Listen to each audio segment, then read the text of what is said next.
So I found all these radish and carrots that I forgot to eat in the fridge, and they're pretty old, but they're just dry. They're not moldy or anything. So I decided to make them into little, I don't know how to call them. They're pickled but not really pickled. They're just half-dried, dehydrated vegetable that you can eat. It pairs really well with porridge. That's what we're gonna make today. I'm just gonna simply wash them and then let them dry even more out in the open. And today is a really sunny day, which is perfect for making this. And you can't do this in summer really because it's too hot. You might have spoilage, but right now it's drafty, cold, and dry, which is the perfect time for making these.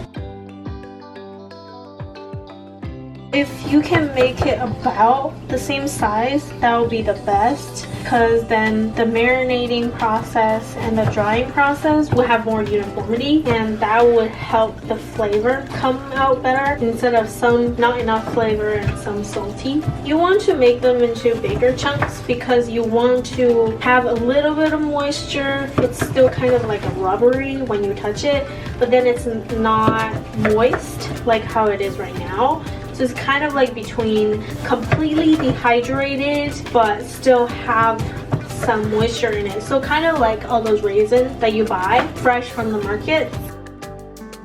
So I put it on a cooling rack like this. It's just usually for cookies. I do it like this because both sides would have air circulation. Then there is less of a chance for it to have mold happening, and it dries much faster. See, it already dried in the refrigerator, so this is actually about the perfect dryness, almost, just a little bit more. And it just really depends what the weather and the temperature is like in your area. It can take anywhere between a few days to a couple weeks to dry them all out. Also, of course, you can use the oven, turn it to 200 degrees Fahrenheit, and dry it that way. I'm just gonna let it sit by itself because I just feel like that way it has a better texture. It should be the same though, but you know, just do it the old-fashioned way, like how my grandparents usually make them.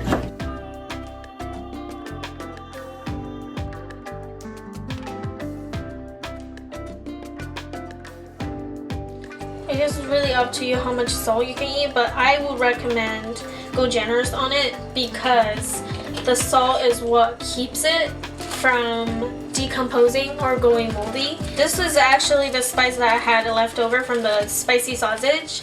If you don't remember, please follow the link above to check out how to mix the spice. Okay, so mix up the salt, the carrot strips. If you like the color to be more vibrant, the same as the sausage, you can add in a little bit more paprika to give it more color, but I don't really care. All I care is the taste.